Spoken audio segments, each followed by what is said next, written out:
तो ये एक ऐसा शब्द है, फिर से बोलिए सर।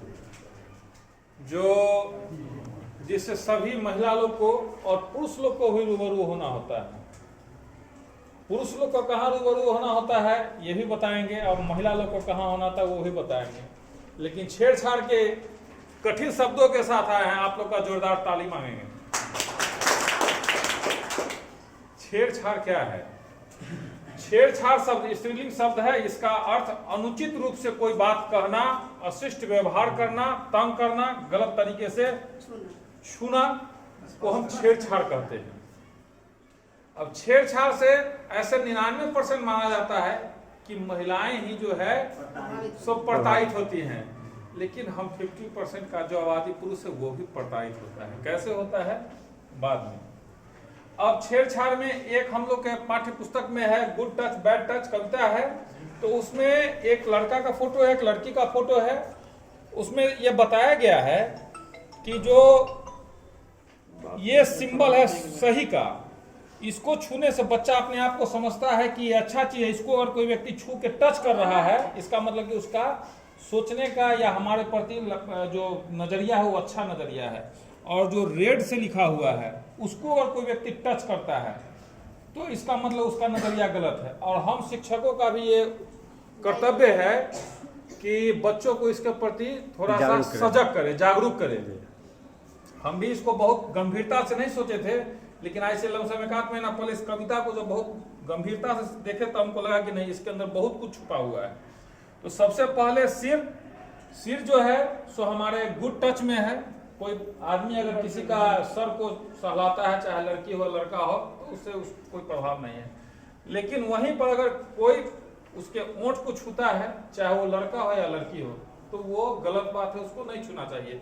तो बचपन से ही बच्चों को इसके प्रति ये करना चाहिए कि जागरूक करना चाहिए कि कोई अगर आदमी अगर आपको इसका टच करता है तो उसका प्रतिरोध कीजिए, और निश्चित रूप से प्रतिरोध कीजिए। अगर प्रतिरोध नहीं करते हैं तो वही बाद में जो है सो कुंठित होते होते वो बच्चा तो स्वयं कुंठित होते चला जाता है और बाद में दिक्कत हो जाता है। दूसरा, होठ के बाद गर्दन भी जो है सो बैड टच का ही निशानी है। कंधा जो है, कंधा अगर किसी का ऐसे कंधा थपथपाया गया, इसका मतलब कि वो गुड टच है। अगर कोई अच्छा काम कर रहा है या गलत काम कर रहा है, दोनों परिस्थिति में किया जा सकता है। हाथ अगर किसी का हम मिलाते हैं वो भी गुड टच में है। अब निजी अंग जो है, नितंब है या कोई निजी अंग है, उसको भी कोई व्यक्ति अगर छूता है, इसका मतलब कि वो बैड टच है। और इससे जो है सो बच्चे लोग काफी ज्यादा कुंठित होकर स्कूल आना तक छोड़ देते हैं, पढ़ाई करना छोड़ देते हैं, ऐसा देखा जाता है निश्चित रूप से।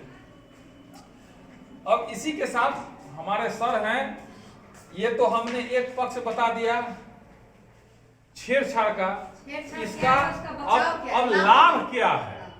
बहुत मंथन हुआ कि भाई ये सब तो नुकसान है, छेड़छाड़ का लाभ क्या है। हम सोचे थे कि और साहब को पूछेंगे कि आग का लाभ क्या है, लेकिन उसके पहले मंडल भैया बता दिए कि आग का लाभ क्या है। अब छेड़छाड़ का लाभ क्या है, इस सर बताएंगे एक कविता के माध्यम से, हाँ दोहा के माध्यम से। ये दोहा शायद यही इन्होंने ही लिखा है। नहीं, इसमें छेड़छाड़ में लाभ में तो है नहीं, लेकिन लाभ यही है यदि हम आप छेड़छाड़ करते हैं। तो कभी रहीम जी कहते हैं, रहीमन जी हिबा बाबली कहीं गई सरग पताल, आपू तो कहीं भीतर गई जूती खाट कपाल। यानी कभी रहीम जी कहते हैं जो जी तो बहुत बावली होती है, जो खुद अनाप शनाप बोल के मुंह के अंदर समा जाती है, लेकिन जिस शरीर में वह जीव है उसको तरह तरह के बातें सुनने पड़ते, उलाहने सुनने पड़ते, यहाँ तक कि जूती चप्पल ये सब भी खाने पड़ते। लाभ यही है, जूता चप्पल खाना। तो इन्हीं चंद शब्दों के साथ हमारा एक रिक्वेस्ट सभी शिक्षकों से होगा कि आज का चूंकि प्रशिक्षण है, प्रशिक्षण अब हम लोग समाप्ति के आगार पे हैं। आज अगर यहाँ से कुछ लेकर हम लोग जाएंगे तो छेड़छाड़ का ये शब्द अपने अपने स्कूल में हम लेकर जाएंगे और प्रत्येक कम से कम बच्चा को इसके प्रति जागरूक करेंगे। अगर अपने पूरे जीवन काल में हमने अगर एक बच्चा को भी इसके प्रति उसको समझा दिया, इसका मतलब हमारा नौकरी करना सार्थक है। बहुत बढ़िया, बहुत बढ़िया। चलिए